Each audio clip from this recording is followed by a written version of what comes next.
Tudo Rapidinho, bom? viu? Deu tudo Tudo bem. certo. Tudo Tá tão certo. Que bom, bonita? né? Hã? Tá tão bonita. É porque o cabelo cresceu. Aí tem que Ah, dar que uma bom. ajeitadinha aqui, porque tá sem salão, né? É, de vez em quando a gente até pode ir com máscara e tudo. Agora tá começando a abrir, né? Mas não dá pra gente É, ficar não de dá. mole, né? Oi, Madeline, tudo bom? Seja bem-vinda. Luciana Leal. Estou falando aqui para o Deciana para as pessoas mandarem os aviõezinhos para lembrar, né? Caso alguém tenha esquecido. Olha sua prima aí. É, mandando A beijinho. Rose. Oi, Mary. Beijinho pra você também, querido. Beijinho pra Que você bom. também. Vai ser um tempo Hoje bem tá muito gostoso quente, aqui, né? né? Tá quente. Vamos Tá sim. bem quente mesmo. Também estou achando muito quente hoje. Ontem É, também, né? eu E tô hoje no, também. eu tô no Rio, né? Eu moro no Rio, É, eu tô no Rio. Mas aqui tá bem quente hoje. aqui em São Gonçalo também tá. Semana passada estava tão fresquinho. Mas, enfim, É, tenta tá gravar essa gostoso. live aí, porque da outra vez que eu fiz com uma outra amiga, não salvou, não gravou, não. O Instagram não gravou. Já aconteceu comigo também, mas hoje, se Deus quiser, a gente vai conseguir gravar, deixar Vamos direito sim. também. Amém, Para amém, outras se Deus pessoas que quiser. não conseguirem entrar aqui, né? E É, consigam porque ver às vezes o depois. horário, né? O horário não Não bate. bate. Isso mesmo. Muita live acontecendo. Regina, verdade. É uma enxurrada de live. Eu já estava, Não. até final de julho, né, do mês passado, estava fazendo 2 por semana. Aí, a partir desse mês, que eu estou reduzindo um pouquinho. Ah, entrou Mas aí uma convidada minha aí, Orenilza. Que bom, que bom. Seja bem-vinda, Arenilza. A Lígia também entrou. Seja bem-vinda, Lígia. Vou te apresentar, então, né, para a gente começar a aproveitar ao máximo o nosso tempo, tá bom? Tá. Então, antes deixa eu falar um pouquinho de mim, para quem não me conhece, a Arenilza, por exemplo, eu sou a Laisa Coimbra, eu sou enfermeira e sou psicóloga em formação. Sou idealizadora desse perfil, né, mulherviva.psi, que é um perfil inspirado em mulheres como a Prudenciana, que está aqui com a gente hoje, e que vai estar passando um pouco da experiência dela, né, e compartilhar com a gente sobre esse tema que é resiliência. A Prudenciana é psicóloga clínica, é especialista em luto e sexóloga também. Então, vou passar a palavra para você agora, Prudenciana, para você terminar a sua apresentação. Pois é, então. Boa noite a todas e todos que entraram já na live. Um prazer, Laisa, estar com você, receber seu convite. Como você disse, a vida às vezes nos torna mais especialistas ainda do que nós podemos adquirir na academia, né? Num banco de faculdade. Às vezes a vida traz muitas experiências que nos tornam especialistas em alguns assuntos, pelo menos vivenciando eles. Enfim, estou Verdade. aqui para responder algumas perguntas. Estamos vivendo num tempo muito difícil, né? Um tempo Uhum, onde se fala de morte para todos os lados, e a gente saber verdade. como vamos ressignificar a nossa vida com tantas perdas. Toda a família está enfrentando momentos difíceis, todas as famílias. O mundo está sofrendo muito. Então, nós precisamos levantar a nossa cabeça e tentar estender a mão, trazer alguma palavra de esperança, né? De fé e de esperança, e que a ciência também promova esse bem-estar psíquico da Isso, população, do mundo em geral, porque está todo mundo muito desanimado, muito enlutado, por vários motivos, verdade. né? Verdade. Então, a gente tem ouvido muito falar, já estava, né, um pouquinho antes da pandemia, e com essa pandemia, mais ainda, a gente tem ouvido falar sobre resiliência, né? Essa palavra é uma palavra que está rodando em vários lugares por aí. Eu queria, assim, que você compartilhasse com a gente, assim, o que você entende, né, dessa resiliência, como que ela acontece de fato? Pois é, tudo vem. do temperamento da pessoa. Você precisa aprender a ser resiliente. Você não nasce resiliente. Você adquire a capacidade de ser resiliente com as experiências da vida. E a resiliência em si é aquela condição que você determina para si própria de que você não vai se curvar diante das adversidades. Porque nós temos um mundo, todo mundo que cresce, que passa por algumas experiências, cria um mundo presumido. Tudo vai ser certinho. Aquele mundo que está delimitado para você viver dentro dele, cheio de proteção, dentro de uma bolha. E, às vezes, a vida traz algumas adversidades. Então, isso é muito bom ser treinado desde a infância, essa capacidade de enfrentar a vida. A criança precisa ser treinada, o adolescente, o jovem, o adulto, porque a vida não é só de primaveras. Tem o outono, tem o inverno, e esse outono e esse inverno, às vezes, são sombrios. Então, a gente precisa um pouco de forças para sobreviver às adversidades. A resiliência já é uma palavra em moda, né? Antigamente a gente não ouvia falar dessa palavra, agora virou moda. Então, a capacidade que o ser humano adquire de enfrentar as adversidades da vida. Porque você vem dentro de um contexto que às vezes tudo está fluindo tão bem. E, de repente, as adversidades chegam, você se dobra e você tem que gerir a sua própria mente, seus próprios interesses, seus próprios estilos de vida, né?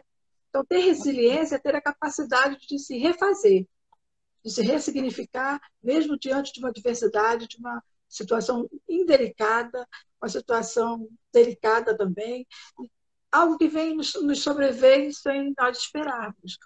Então, muitas pessoas sucumbem diante de um fato devastador. Outras escolhem viver. Então, a nossa palavra é que a mulher viva, né? O homem viva, as crianças sobrevivam no meio da adversidade. Mas isso não se adquire da noite para o dia. Isso é um treinamento, isso é saber, está na educação da criança, saber dizer à criança não, para ela poder aprender que a vida não vai ser só de acordo com o que nós queremos, o que a gente tem a imaginação. Mas a vida é aquilo que cada um tem a sua história. Então, a resiliência é essa capacidade da gente transformar, tirar leite da pedra, né? Bater na pedra e tirar leite. É quando você, nas situações mais improváveis da vida, nascem as possibilidades de um novo. Então, quando você tem resiliência, você tem essa capacidade de transformar uma situação devastadora, um deserto na sua vida, e transformar esse deserto num lugar produtivo, ainda produtivo. Isso aí. E um desses desertos, né, é o luto, né? Você poderia falar um pouco para a gente sobre o luto, né? Você até tem uma experiência, como você falou. Infelizmente, às vezes acontece durante a caminhada coisas que a gente não espera, né? E não deseja, e que não faz parte do script de ninguém. E o luto é uma dessas coisas que às vezes se advém nessa situação. Você podia falar um pouco da sua experiência, do que você entende como luto? Eu vou falar um pouco. Eu vou falar sobre o luto, depois eu conto a minha experiência. Tá bom. O luto é esse processo. No momento que você perde alguém, você inicia um processo diferenciado de vida. Você perdeu um ente querido, então você vai ter esse processo de elaborar essa perda. Então, o luto é esse espaço de tempo que cada um tem que ter o seu próprio. Ninguém determina, o luto dura 1 ano, ou dura 6 meses. Não há ninguém que aprofundou nesse estudo e que trouxe uma receita simples de dizer o luto é isso. Não. O luto é a dor que nós passamos diante de uma perda, a dor que o ser humano passa, e hoje o mundo está enfrentando esse luto. Nós temos chamado esse luto de um luto globalizado. Hoje, esse luto está sendo diluído entre países, entre povos, e muita coisa se igualou, porque países que se sentiam muito mais acima e uma potência, todos foram afetados pelo coronavírus. Então, nós estamos diante de uma situação mundial, onde o luto também é mundial. E interessante que antigamente ninguém falava. Teve uma fase que a sociedade se calou diante do luto, porque tem pessoas que falam assim, não vai falar de morte, não vai falar de luto, não, que isso vai trazer... Isso atrai. Não, falar de vida... Falar de luto é falar de vida. Então, luto é esse processo de elaboração da dor, da perda de alguém. Porque ou você passa pelo luto elabora o seu luto, você não supera o luto. O luto não é superado. Você elabora esse luto para aprender a viver com resiliência no outro estilo de vida. Então, o luto ele deveria ter início para que ele seja um luto considerado normal, que não existe luto normal, né? Mas para que ele seja considerado um luto normal, ele tem que ter início, meio e fim. O ideal seria esse, que ele tivesse início, meio e fim. Mas isso nem sempre acontece. Esse tempo nem sempre é determinado pela ciência, é determinado pela vida de cada um, pelo vínculo afetivo com a pessoa, e por aí a gente vai... esse período, esse espaço de tempo é exatamente para nós aprendermos a lidar com essa dor. Porque a morte, geralmente, ela é muito rápida. Geralmente, ela acontece num piscar de olhos mesmo, muito, muito depressa. Então, o ser humano se pega de surpresa. Mas o que a nossa sociedade ainda complica muito e dificulta é que acha que o luto é uma doença. Mas, Laísa, o luto não é uma doença. Então, o que acontece? A sociedade vem logo medicalizar, que é logo te colocar remédio para apaziguar a sua dor. Mas a dor precisa ser vivida. Por isso que esse período do luto é considerado um período para elaborar a dor, porque essa dor não pode ficar a vida toda. Então, chega um momento que você precisa trabalhar isso, e esse momento é o momento do luto, senão ele vira um luto complicado. Há pouco tempo atrás se falava luto patológico, agora estão mudando a nomenclatura para luto complicado. Aquele luto que você não conseguiu... aquele luto que você não conseguiu dar conta sozinha, aquele luto que ao invés de você ir sepultando a pessoa que faleceu ou as pessoas que faleceram, você vai sepultando a sua própria vida. Esse é o luto complicado. Aquele luto que você não dá conta de viver sem a pessoa, de tocar a vida à frente sem a pessoa. Então, aí sim, nesses casos, são importantes as terapias, a medicina está a nosso favor, mas nem sempre. E o que a sociedade precisa aprender muito com isso é que a pessoa enlutada, ela precisa do tempo dela, ela não precisa de palavras prontas, tipo, foi melhor assim, estava sofrendo, Deus que quis. Porque desde que nós nascemos, nós temos a certeza absoluta que nós vamos morrer. Mas quando morre, o que acontece? Foi castigo. É castigo divino, Deus foi culpado, é porque não era para morrer. Mas, gente, a informação, a única certeza da vida que nós temos é da morte. A certeza que nós vamos nascemos, e desde o dia que nascemos já estamos morrendo. E a sociedade não se prepara para vivenciar o luto. Inclusive com as licenças não dão nem licença, dependendo do vínculo familiar, não tem nem licença para você elaborar seu luto em casa. Então, muito atropelado. O luto precisa ser... E agora que a sociedade está vivendo isso intensamente, muitas famílias foram afetadas, temos que ter um olhar mais sensível para essas pessoas. Ainda mais porque, atualmente, não estão se podendo fazer os rituais presenciais, né? Os sepultamentos. Os rituais agora são simbólicos. Então, cada família, cada pessoa, cada indivíduo tem que ter a sua maneira de elaborar o seu luto através de rituais simbólicos, mandando uma cartinha, escrevendo, vendo fotos, anexando fotos pela casa, seja o que for, aquilo que faz sentido para a própria vida. Porque o período do luto é exatamente isso. Você fazer coisas que fazem sentido para você apaziguar essa dor. Porque a dor do luto é uma dor muito intensa. É uma dor absurda. Só quem passa. Às vezes alguém pode estar me ouvindo e dizendo, ela não sabe o que eu estou passando. Eu sei muito bem que todo mundo está passando.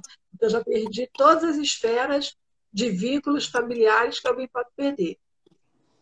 Desde irmão, filho, pai, mãe, tios, avós. Então, toda a genealogia ali eu já perdi. Então, eu sei muito bem o que significa uma dor do luto. E esse luto mal vivido, não confrontado com a realidade, é que vem trazer complicações sérias. O corpo vai responder. Então, você que está enlutado, você que perdeu alguém da família, viva esse momento intensamente, chore o que tem que chorar, porque o tempo do luto é para isso. Vai chegar um momento que você vai viver da saudade. Você não vai superar a perda. Você não vai dizer, acabou meu luto. Eu acho que luto deve ter o fim, mas a dor da saudade, ela permanece. Só que ela permanece modificada. permanece de uma forma que apazigua um pouco essa saudade. Com Então, menos fica uma coisa sofrimento, né? menos sofrimento, ficam as lembranças, você vai se adaptando, vai fazendo coisas que dão sentido à sua vida. Então, a orientação é essa, que o luto, ele é um momento de lidar com a dor. Não adianta fugir, jogar para debaixo do tapete a dor e fingir que nada aconteceu. Porque, de uma certa forma, isso vai aparecer lá na frente. Ou através do corpo gritando, ou a mente mesmo complicou alguma situação, porque nós somos frágeis, nós nascemos com fragilidade, nós precisamos de ajuda, precisamos de processos na vida para podermos dar conta de muitas coisas. E a coisa pior é dar conta de viver sem um ente querido, né? Viver sem um ente querido, sair da rotina é muito complicado, muito difícil. Verdade. Então, eu contando um pouco da minha história, bom, né, se eu não tivesse história para contar. Bom, se a vida nunca me decepcionasse e eu fosse feliz para sempre, como eu era.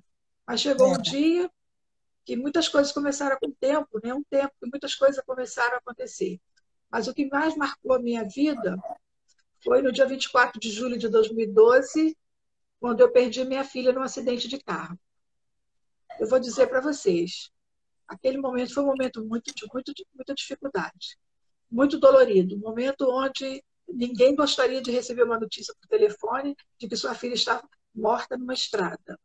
E eu tive que passar por isso. Sendo que, antes dela falecer, eu já havia perdido meu irmão, não tinha muito tempo. Tinha perdido um sobrinho um mês antes dela, também muito próximo. E tive que enfrentar essa dura realidade de perder minha filha aos 34 anos, na estrada, vítima de um acidente de carro. Então, minha vida passou a ter um outro sentido a partir dali. Eu estou viva, digo para as mães, digo para as mulheres, o seu tema aí é mulher viva, né? Isso. Digo para as mulheres, é possível, é possível. Quem perdeu um filho, quem perdeu uma filha, quem perdeu um ente querido muito, muito amado, é possível continuar a vida. Porque se nós não tivermos esperança e fé em Deus de que vamos continuar, a gente não consegue mesmo. Então, nós temos que entender que o luto, a perda de um filho, até Freud se preocupou em escrever algo sobre isso. Tem um trechinho de Freud que ele diz que a perda de um filho representa uma enorme ferida narcísica no sujeito, porque os filhos representam para os pais a realização de sonhos e projetos de vida. Então, todo pai, toda mãe se espelha, joga no filho, reflete no filho aquilo que foi frustrado, aquilo que não conseguiu dar conta, e sem contar o amor mesmo, né? Então, é uma ferida narcísica, uma ferida que não fecha. E eu tive lutos recorrentes. Eu não sou minha situação não foi tão fácil, porque eu já estava sofrendo o luto do meu irmão. Estava sofrendo o luto do meu sobrinho, de alguns tios também que morreram em 2012. Quando foi no dia 24 de julho que eu perdi a minha filha, o mundo desmoronou. Sendo que eu contei muito com a ajuda da minha mãe. Quando chegou no dia 24 de janeiro, 6 meses depois, minha mãe também faleceu. Então, todos os meus vínculos ficaram meio desfalcados, né? Meu filho não mora no Brasil, então eu fiquei muito sofrida mesmo. Mas o que eu tenho a dizer é que a gente aprende com a vida, com as adversidades da vida, a gente reaprende novos conceitos, a gente desaprende também. Então, nós não somos um pacote fechado. A vida vai trazendo experiência, vai trazendo dores, sofrimentos, e vamos fazendo com que você vá se levantando dia após dia. Escolher viver é uma arte. No meio de tanta fragilidade, no meio de tanto sofrimento, escolher viver é uma arte. E muitos teóricos escreveram sobre luto, né? Sobre perdas. E eu comecei a perceber, e com essa minha história de vida, onde vários familiares meus tinham falecido, eu comecei a ver que no nosso coração cabe todo mundo, mas ele tem uma hierarquia. Tem a hierarquia do lugarzinho da mãe, lugarzinho do pai, lugarzinho do filho, da filha, e do tio, do avô. Mas essa hierarquia é uma seleção natural. Ela vem naturalmente o seu sofrimento. Porque todas as vezes que eu me pegava chorando, e ainda choro, né? Porque você apaziguou a dor, mas você não eliminou a dor. Eu me vejo percebendo que o primeiro lugar aqui no meu coração do meu choro é minha filha. É muito diferente do choro que eu tenho para minha mãe, da saudade que eu tenho do meu pai, do meu irmão, do meu sobrinho. É uma seleção natural. Então, muitas pessoas que, nesse momento, estão perdendo muitos familiares, né? Tem até mais de um familiar, dois. Muitas famílias perdendo mais de uma pessoa. Então, e a gente vai percebendo que cada um pelo qual nós choramos tem um lugar especial no nosso coração. Cabem todos.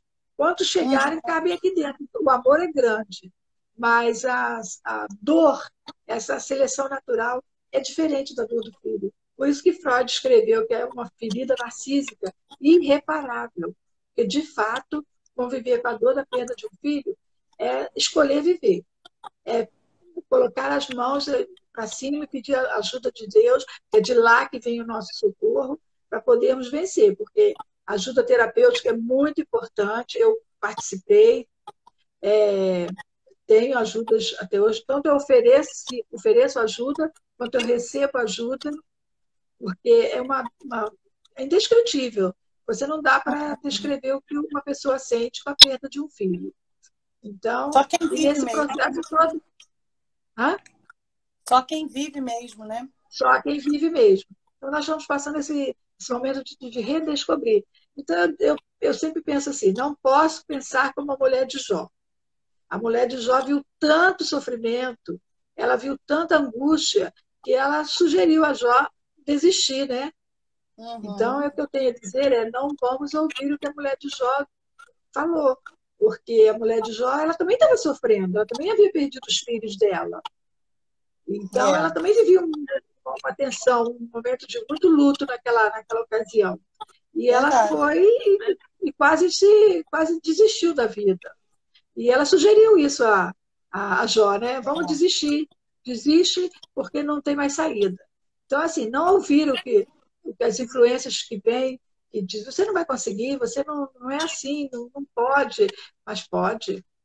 A gente não consegue redescobrir a vida, se refazer, com muitas limitações, né? Mas a gente consegue refazer a vida, e só o tempo. A sabedoria do tempo é o melhor remédio. Dê crédito à sabedoria do tempo. Ana Paula escreveu aqui assim: exato, perdi meu pai há 3 anos e hoje vivo na saudade. Tristeza, não. Que bacana, é assim mesmo. O tempo vai apaziguando a dor, o coração vai ficando mais fortalecido, né? Porque nesse processo todo a gente começa a perceber que somos mais fortes do que nós pensávamos. Quando vem a questão da resiliência, quando vem esse sofrimento na vida da gente, é que a gente percebe que nós temos mais força do que pensávamos que tínhamos. Se vê homens e mulheres vencendo e com uma fortaleza indescritível, porque a gente tira a força de onde não há força. E eu me tornei um pouco um luto complicado, porque chegou um tempo que eu não conseguia elaborar tantas mortes ao mesmo tempo, e eu fiquei um pouco perdida nesses vínculos familiares. Restaram poucas pessoas. Então, trouxe um pouco de complicação. Aí eu fui me refazendo, né? Fui buscando um novo sentido, ressignificando a minha vida, buscando uma forma de amenizar a dor. Sim. A Lígia colocou assim, tem a ver com o que você falou. Na verdade, o que eu percebo é que nos dias de hoje, nós praticamente temos que nos reinventar todos os dias. Né? Chegamos na era Covid, né? Estamos numa era Covid. Se já era difícil perder um ente querido, normalmente, quando você pode participar de um ritual, quando você pode ali despedir, porque o sepultamento é uma despedida social, que a família, que o familiar, Os amigos fazem da pessoa que morreu. Então, tem todo um Uma ritual de importância, fato, né? uma importância enorme de estar ali, de abraçar os familiares, faz todo sentido. E esse momento da era Covid veio mudou completamente a maneira como enfrentamos agora a morte, né? Além de ser uma morte globalizada, a maneira como enfrentamos, que é uma morte individual, é uma morte solitária, é uma morte onde a família não pode comparecer, na maioria dos casos, a família não tem acesso. Então, tudo isso traz um outro significado nessa era Covid. Veio e mudou mesmo a nossa maneira de ver o mundo e de enxergar o luto e a morte. Porque o que acontecia? A morte era muito, muito familiar. Antigamente, nos tempos, há 50 anos atrás, por aí, a morte era muito familiar, porque as pessoas viviam em grandes fazendas. E aonde se acontecia todos os rituais, tudo que acontecia eram dentro das próprias casas. Os mortos ficavam nas suas próprias mesas, a mesa que no dia seguinte todo mundo ia comer. Então a morte era muito familiar. Veio um tempo que a sociedade cobriu isso. Virou um tabu falar de morte. Porque todo mundo quer postar nas redes sociais alegrias, viagens, passeios, quer mostrar felicidade. Parece que nos impôs, de um tempo para cá, a sociedade impôs que só se fale de alegria. E agora, na era Covid, a era Covid mudou tudo. Transformou tudo. Estamos vivendo, cada um vivendo da maneira que pode, lutando pela sua própria sobrevivência e sofrendo por aqueles que não sobreviveram. Então, há muita controvérsia, há muita coisa ao mesmo tempo acontecendo na mente humana. Porque o luto está sendo pelos que morreram, mas ao mesmo tempo você tem que se cuidar. Você tem que cuidar da sua própria vida. Então você não pode abraçar, você não pode estender a mão para aquela pessoa que está enlutada, você tem que manter essa distância social, esse isolamento.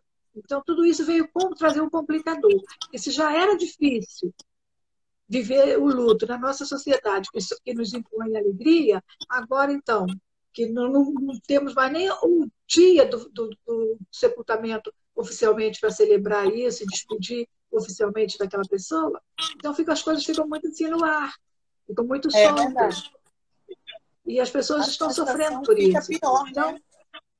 a situação fica pior, bem difícil, porque as redes sociais têm colaborado muito. As redes sociais têm contribuído para que essa aproximação, né? Esses dias não sejam tão difíceis como agora, podendo falar com você, outras pessoas ouvindo. A tecnologia veio trazer ainda encurtou um pouco essa distância. Mas mesmo assim, o afeto, o toque, né? São importantes na hora que você está, principalmente, muito carente, né? Então, eu tô lendo aqui que a minha psicóloga do luto, escrevendo aqui que você me inspira, Prudenciana. Ela atuou no Detran, num projeto de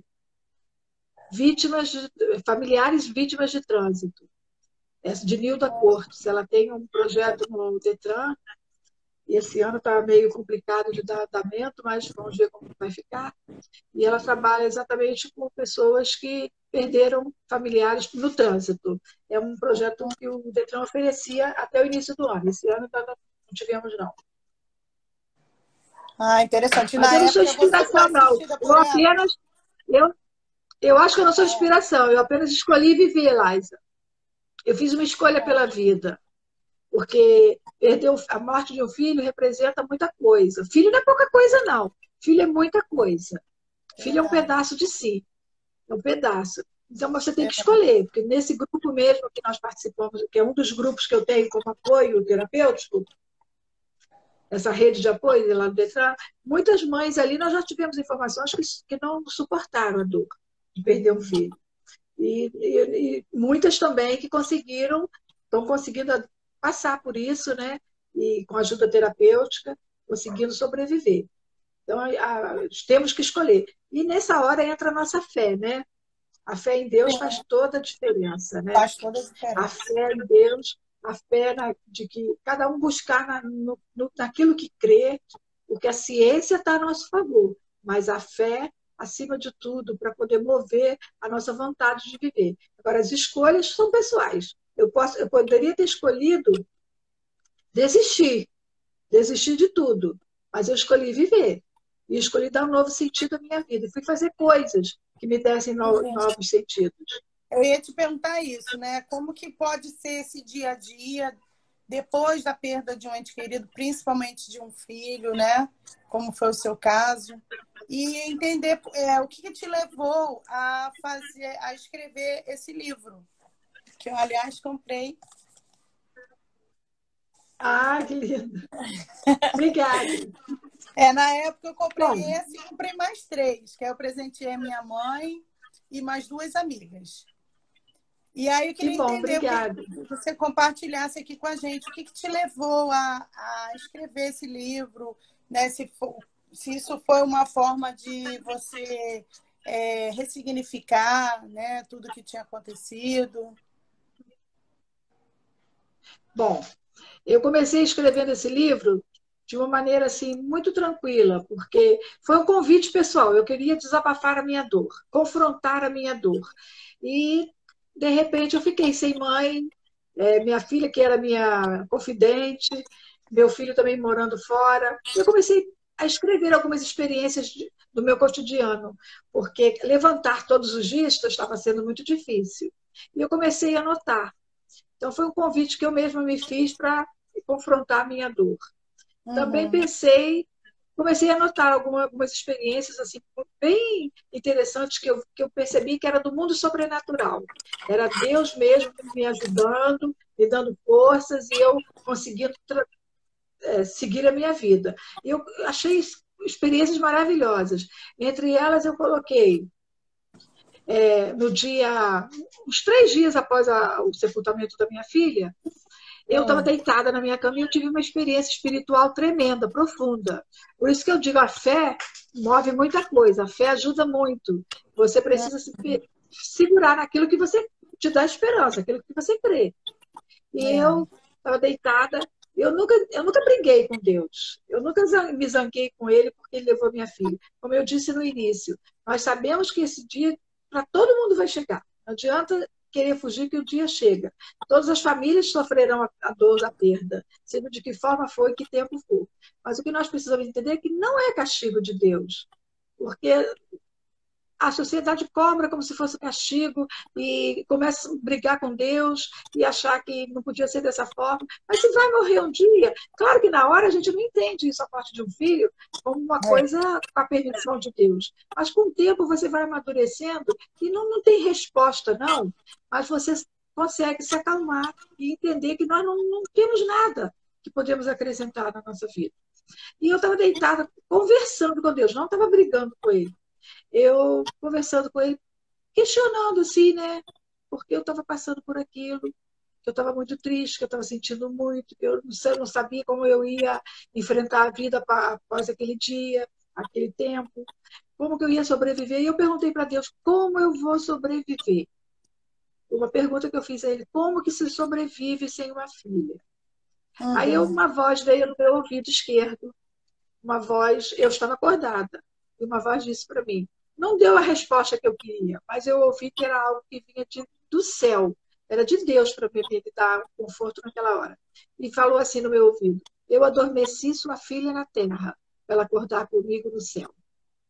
E aquilo foi um bálsamo tão grande na minha vida, que eu sei que não foi do castigo de Deus, ele não levou minha filha, mas houve essa permissão. E aquilo foi um bálsamo tão grande que eu recebi, e eu anotei.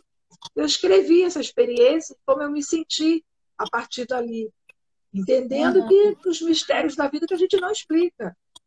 Verdade.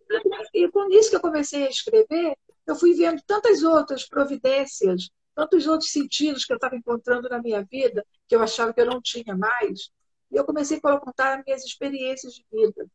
E assim, e o objetivo também do livro era fazer com que outras mães se identificassem com a minha dor.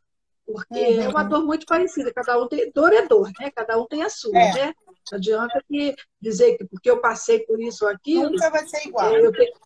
Não vai ser igual, cada um tem a sua dor. Mas a minha dor era uma dor muito abrangente, porque eram muitos familiares quase que ao mesmo tempo, sem Uhum. tempo de passar essa etapa do luto. Então, o que aconteceu foi que eu comecei a ver muita providência divina na minha vida. E a cada detalhe eu comecei a escrever. Fui escrever, fui anotando, fui anotando. Quando eu vi, eu tinha escrito um livro. E dessa forma, muitas mães, eu tenho recebido muitos retornos de livros meus, do meu livro que tem ido para muitos lugares afora, muitas mães que não são nem evangélicas como eu, que têm se identificado. O livro eu fiz para as mães se identificarem. Claro que na minha visão espiritual do que eu creio, da forma como eu creio na morte e na ressurreição. Mas isso não Uhum.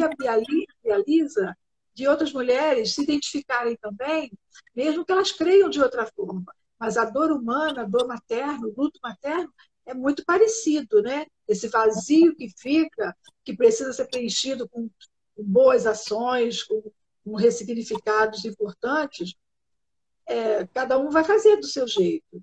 E, por último, a intenção do livro foi também prestar uma homenagem à minha filha. Uhum. Então, Tem umas teve todo um fotos sentido. bonitas dela, né? Tem. Teve todo o sentido de início, meio e fim. Eu comecei como um desabafo da minha dor, me confrontando, depois a experiência que eu tive, que Deus me deu, de que ela adormeceu na terra para acordar com ele no céu. Eu achei importante isso. E depois fui colocando o dia a dia de um luto materno, o dia a dia de um luto materno. Porque você não consegue dar conta se você não escolher viver. Você tem que escolher viver, ressignificar a sua vida, reinventar. Não estou dizendo para todo mundo sair escrevendo um livro. Você pode Uhum. conduzir a sua vida de outra Escolher a forma. sua forma, né? A sua forma Cada de um tem, ressignificar. exatamente, cada um tem um jeito, porque sempre há esperança. Na terceira parte A do morte livro, não é né, o fim. você fala das fases, né, do luto. Alguém respondeu qual é o nome do livro. Que alguém É, estava procurando. Pode ser. a gente consegue, quem quiser ainda consegue comprar, você sabe aonde Consegue tem, direto comigo. direto Direto com na você. página Orquídeas Não Morrem. Tem uma página, Orquídeas Não Morrem. Orquídeas Não Morrem é o nome do livro, né? E Ele aí tem uma tem a página página Orquídeas Não no Morrem, Facebook. e aí. Ah, então tá, porque a Tá. Regina perguntou e outras pessoas podem querer também, né?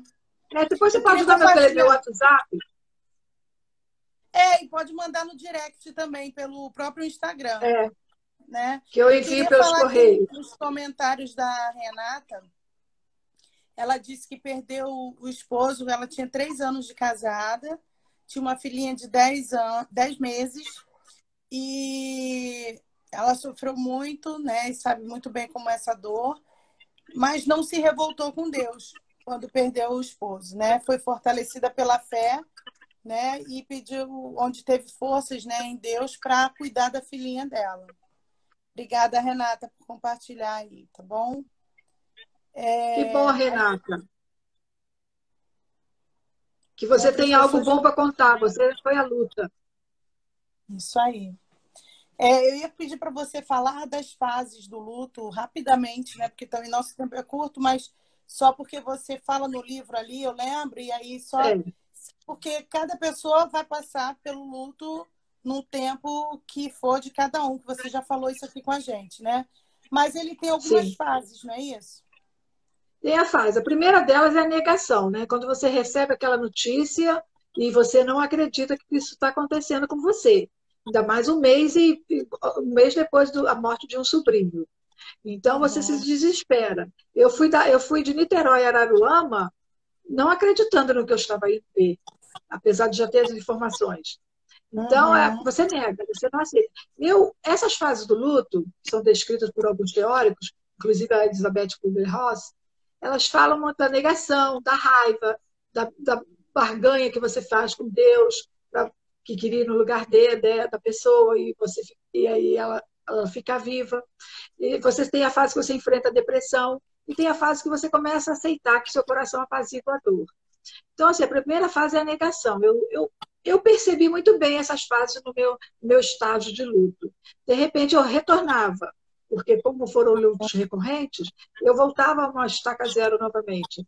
Mas eu consegui, em alguns momentos, perceber muito bem, sobretudo na morte da minha filha, que elas ficaram bem claras para mim. Mas eu quero dizer que essas fases da negação, da raiva, da troca que você quer fazer com Deus, negociar, né? Você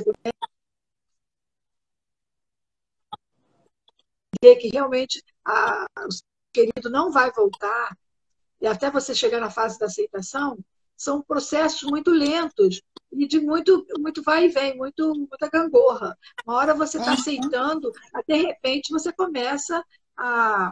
A única fase que eu não passei muito clara, que não foi muito clara, foi a da raiva. Eu não consegui ter raiva. Eu não tenho raiva de ninguém, e nem de quem causou o acidente, nem de Deus, não tenho raiva de nada, nada, nada, nada. Então, eu consegui perceber muito bem isso na minha etapa de luto. Mas a negação é quando você não aceita, né? A ficha não cai, você recebe uma notícia, mas o seu mecanismo te defende. Seu mecanismo de defesa te diz que não é aquilo que você está ouvindo. E, inclusive, ficou muito claro que quem recebeu a primeira notícia foi meu filho, o irmão dela, né?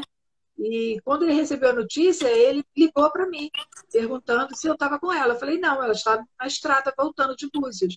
Ah, mãe, uma pessoa falou umas coisas aqui comigo no telefone, liga para a pessoa e vê o que está acontecendo. Quer dizer, a pessoa tinha falado tudo para ele. Ele também negou e jogou para mim. E de mim eu tive que confrontar essa dura realidade. Depois veio a fase da raiva, né? Que não tive, essa fase da raiva eu não tive. Tive a fase de conversar com Deus, às vezes, tentar entender alguma coisa, mas não foi raiva de Deus. E depois você começa, e geralmente ocorre, né? Quando você começa a negociar, queria trocar. Poderia ter sido eu já estou com mais idade, minha filha estava novinha, minha filha tinha tantos sonhos. E tudo você fica falando isso no seu interior, né? Porque você acha que você deveria ir no lugar de quem foi. Mas nós não somos donos do mundo, nós não somos seres onipresentes, onipotentes, oniscientes. Né? Deus sabe todas as coisas.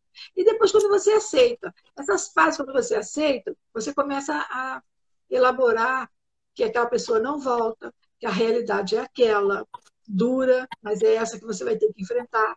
Então, é nessa que você vai ter que se firmar para poder continuar vivendo. Aí você começa a entender algumas coisas.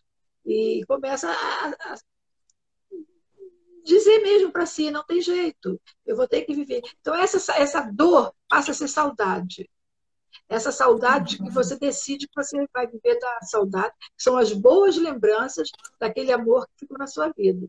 As boas lembranças. Hoje a gente já fala da Luísa, a gente já ri. São 8 anos que passaram, eu nunca imaginei de contar as coisas que ela fazia. Uma das coisas que ela fazia muito engraçada, eu nunca entendi, ela acordava de manhã, ela levantava, podia chegar na janela, mas ela fazia questão de perguntar, tá frio ou calor? Ela nunca quis saber se estava frio ou calor. Ela perguntava, você vai sentir se está frio ou calor. Então, hoje agora eu rio, a gente ri disso, da gargalhada, de como ela era engraçada. Ela acordava e perguntava se estava frio ou calor. Ela não queria ter o trabalho de saber se estava frio ou calor. Perceber, ela queria que alguém falasse para ela. Pois é, e você precisa, às vezes, falar do seu ente querido que faleceu e não te dão oportunidade. Então, quando essa fase de aceitação, você já começa a falar, já começa a contar as coisas de um outro olhar. A dor da perda de um filho não vai sair. O buraco que causou aqui, o dano que causou aqui é muito intenso. Mas você começa, essa cicatriz, ela cria como uma película. E você consegue resistir. Então, assim, mães que estão recentemente perdendo seus filhos, ou qualquer outro ente querido, né? Porque às vezes não é um filho, mas é uma pessoa que você ama demais, e o amor não tem classificação. A partir desse momento, escolha viver, porque no primeiro momento a gente pensa que não vai conseguir. Eu não me via vivendo 8 anos após a morte da minha filha, e agora, dia 24 de julho, fez 8 anos. Eu não me via. Eu não achava que eu ia sobreviver mais nem 1 ano. No entanto, 8 anos se passaram. Então, assim, eu posso dizer, é possível. Com Deus é possível. E eu sempre gosto de citar o 2 Coríntios 1,4, que diz: é Deus que nos consola em toda a nossa tribulação, para podermos consolar os que estiverem em qualquer angústia, com a mesma consolação com que fomos consolados por Ele. Então, assim, aquilo que eu recebi de Deus, eu transmiti no meu livro. A mesma forma como Deus foi me consolando no meu dia a dia, eu tentei reproduzir a minha experiência de fé no livro. Porque com a Para que outras mesma pessoas consolação, sejam consoladas. sim, da mesma forma como eu fui consolada por ele, na minha angústia, agora na era Covid também, ou por qualquer outro motivo que você esteja perdendo alguém, você também pode ser consolado. É só buscar forças em Deus, buscar forças em você mesmo também. Cada um tem que procurar a sua própria força, o próprio capacete, né, para se revestir. A questão da resiliência, treinar isso, saber que é possível recomeçar, tirar leite da cabra. É possível não ouvir a mulher de Jó, porque se você parar para ouvir, você vai desanimar, você vai ver tanta derrota, vai ver tanto sofrimento, você não se vê vivendo sem aquela pessoa, mas é possível viver, é bem possível, com a ajuda de Deus, é bem possível a gente refazer. Nunca mais, eu não sou a prudenciana que eu era até o dia 24 de julho de 2012. Não sou, mas não perdi minha essência. A minha essência está aqui. Meu coração consegue continuar amando, continuo feliz com a felicidade dos outros, continuo me alegrando quando nasce uma criança, continuo a demonstrar minha essência não foi. Eu perdi algumas coisas que eu não consigo mais recuperar, em termos de vazio existencial, né? O vazio existencial é muito grande. Não consigo preencher com nada. Mas a minha essência de amor, de fé, de esperança, de acreditar que a ciência colabora, de que a nossa força de vontade ameniza a nossa dor, tudo isso eu consigo elaborar e me manter de pé. Que bom. A Ana Paula perguntou aqui, que você já falou um pouco, né? Mas de repente pode falar mais diretamente. Como ajudar uma amiga que perdeu a sua filha brutalmente? Recente. Quando está muito recente, não tem muito o que ajudar, porque ela tem que passar pelo processo do luto. Ela tem que deixá-la chorar. Estenda a mão, procure estar perto, pergunte a ela se ela quer alguém perto, se é importante ela estar ali. Procure falar o mínimo possível, porque falam muita coisa para gente. E coisas que não fazem o menor sentido na hora que você está enlutada, naquele sofrimento. Deus quis assim, foi melhor para ela. Ajudar, não é né, assim. mas... Essas frases prontas não fazem nenhum sentido, porque você está ali vivendo aquela dor intensa, então você tem que respeitar aquela pessoa. Fique perto dela, pergunte de que maneira eu posso te ajudar, o que eu posso fazer para te ajudar. Porque às vezes a pessoa perde tanta a energia vital que você não consegue, às vezes, fazer uma compra no mercado. Você não consegue fazer uma comida. Então, coisas básicas. Às vezes, você quer fazer uma coisa muito grande e você deixa de fazer as coisas pequenas. Às vezes, aquela pessoa está precisando de um copo de água, precisando de um copo de leite, precisando que alguém vá no mercado para ela. Comece com as coisas pequenas. E, aos poucos, você vai se aproximando. Porque não tem muito como ajudar. A dor tem que ser vivida. Ela vai ter que ser confrontada. Não tem muito o que dizer. Não se entrega, não pode se entregar. Acordou de manhã, chora o que tem que chorar. E tente viver aquele dia da melhor maneira, porque é um dia de cada vez. Quando você perde um filho, é um dia de cada vez. Você tem dias que você não quer nem sair da cama, mas você tem que se levantar. Então, o que eu digo para ela é o seguinte: esteja ao lado da sua amiga, ao lado, abraçando, dizendo a ela se é importante ela estar ali, se ela quer ajuda, que tipo de ajuda que ela precisa nesse momento, levar uma comidinha pronta. Né? Estar disponível para ouvir. Às vezes ela quer falar, porque tem pessoas que acham que se falar vai trazer dor e sofrimento à pessoa que perdeu o filho. Mas não, às vezes a pessoa que perdeu o filho quer falar do filho. Não é fingir que não aconteceu nada, esquecer e deixar debaixo do tapete, não. É falar mesmo. Você quer falar sobre sua filha? O que você gostaria de falar dela hoje para mim? Que eu ainda não sei, que eu não conheci dessa parte dela. Você quer contar alguma experiência? Porque às vezes aquela pessoa enlutada quer falar do filho, quer falar da filha. E a sociedade não dá espaço, porque acha que se falar vai trazer sofrimento. Tem que tirar as fotos da casa. Todo mundo pensa assim. Cada um, na intenção de ajudar, acaba querendo empurrar o luto para debaixo do tapete, adiar essa dor, adiar esse luto. O luto não pode ser nem antecipado agora pela Covid, os lutos estão sendo antecipados. Tem gente achando que vai morrer antes da hora, né? Então, antecipa o luto. E outros adiam para não falar. Então, assim, há muita controvérsia em relação ao luto na nossa sociedade. Porque acho que se falar vai estar trazendo tristeza.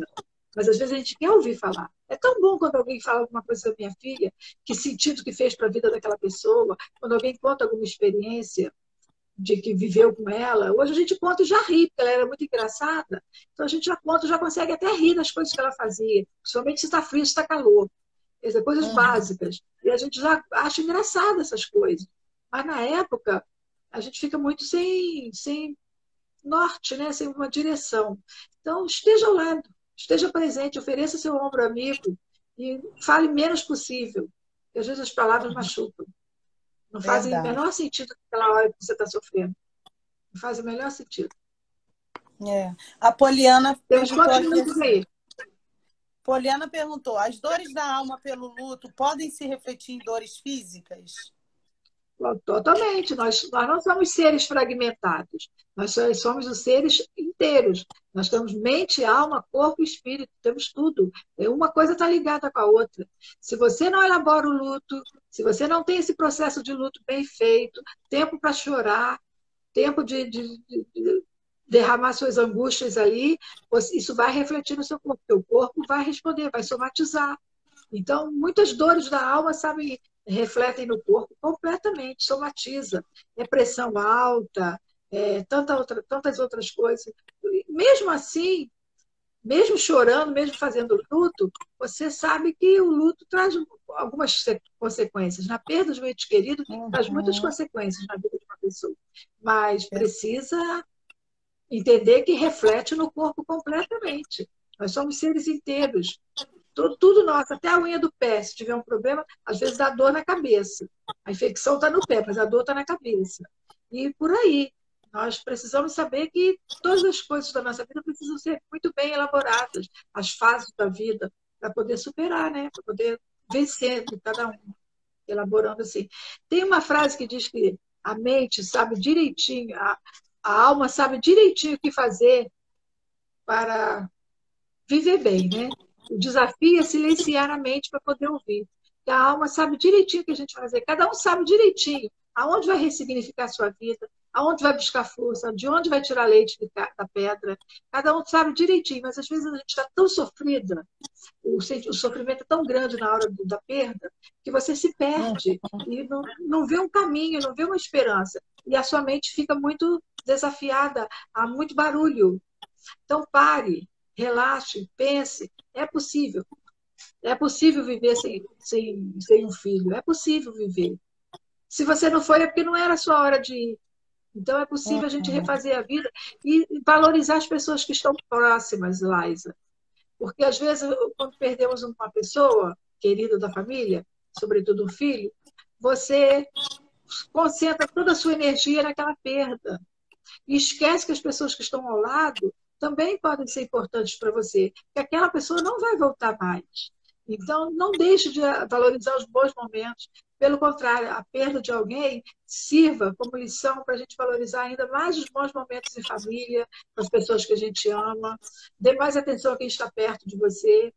Porque dessa forma você vai diluindo a dor. E se a gente concentra toda a dor, todo o sofrimento em nós mesmos, somos as únicas vítimas da humanidade. Se você começa a se olhar como vítima, a única sofrida, ninguém passa passando por isso que agora na era Covid, está até mais fácil trabalhar a questão do luto, porque está todo mundo sofrendo. Se não é por um parente próximo, é por um amigo, por um vizinho, por alguém da igreja. Na igreja faleceram vários. Então, você está envolvida com esse sentimento. Então, vai valorizando quem está vivo. Vai dando valor, vai se aproximando de quem está perto de você, vai reconhecendo a grandeza, a importância daquela pessoa para você. Porque às vezes deixamos para fazer tudo isso depois que a pessoa morre. Depois que a pessoa morre, não tem mais jeito. Aí bate um monte de sentimentos ao mesmo tempo, né? De todos os tipos. E fazem adoecer. Então, importante cuidar bem desse luto, passar por essa fase da melhor maneira possível Geralmente dura um ano, geralmente, porque são os primeiros aniversários, primeiros Dia das Mães, primeiro Dia dos Pais, primeiro Dia do Irmão, Natal, Ano Novo, Páscoa. O primeiro ano é muito dolorido. Todos esses primeiras datas sem a pessoa mexem bastante, né? Muito dolorido, muito sofrido. Então, você tem que entender que esse primeiro ano não pode ser exigido muita coisa dessa pessoa. Mas também não pode permitir que essa pessoa que está enlutada se entregue. Se você está próximo de alguém enlutado, tente levantar, tente colocar, estender as mãos e ajudar essa pessoa a se levantar também. Dentro dos limites dela. Colocou... Tem um comentário aqui do Luciano, ó. Amanhã vai fazer 10 meses que eu perdi meu tio e eu ainda estou bem triste com esta perda. É natural, Luciano. Primeiro ano. É natural, Luciano, que você esteja triste com essa perda. O que não é natural é você paralisar a sua vida por conta dessa perda. Você tem que saber que você está vivo. Se você está vivo, você tem propósitos, tem objetivos na vida, tem que seguir seu ritmo. Agora, chorar, sentir tristeza e saudade do seu tio é natural, que esse é o preço do amor. Quem ama paga um preço de ficar sem a pessoa. Então, é o preço do amor que você tinha pelo seu tio. Mas você precisa seguir sua vida. Tocar sua vida para frente. Prudenciana, está quase acabando. Está quase acabando. Não alimentar uma... Tá, já? Tá. Não alimentar uma crença disfuncional, né? Porque a gente, às vezes, alimenta uma crença que não vai dar conta, que não vai conseguir. Não alimentar crença disfuncional. Tentar acreditar que você é capaz. Uhum. Você passou rápido. Está passando bem rapidinho, a gente já está encerrando. Então, eu queria que você dissesse aqui se você faz atendimentos, aonde faz, se... Não, agora não, está tudo suspenso. Como que as pessoas podem te contactar para te encontrar? No caso, mandando um direct, e aí você mandaria o WhatsApp, é isso? Sim. No Instagram tem meu nome, no Facebook é meu nome completo, Prudenciana Rangel de Azevedo. E tem meu telefone também que pode colocar aí, porque é por livro, atendimento online, eu estou fazendo tudo online. Não estou com atendimento mais, não. Tá certo. A minha terapeuta falou: é preciso viver o luto para não viver de luto. Isso, olha aqui que frase importante. É preciso viver o luto. Você que perdeu um ente querido, viva esse luto agora. Não viver de luto. Porque depois as consequências são maiores, né? As feridas se tornam muito grandes, somatizam. Isso aí. Então, eu quero te agradecer. Quero agradecer a cada pessoa que esteve aqui com a gente, os que conseguiram entrar no início, os que entraram depois. Vou salvar essa live no IGTV, depois ela vai para o canal no YouTube. E dizer que foi um prazer, viu, Prudenciana, estar aqui com você. Mas o prazer foi meu, compartilhar minhas dores, minhas experiências e, muito acima de tudo, saber que é possível, né? É possível recomeçar. Foi muito bom ver uma pessoa com esse potencial de resiliência que é você, tá bom? Que você sirva de inspiração para muitas outras pessoas, com certeza. Para quem estava aqui vai servir, para mim também. Tá bom? Obrigada. Eu agradeço muito o convite, Laísa. Beijo. Nada.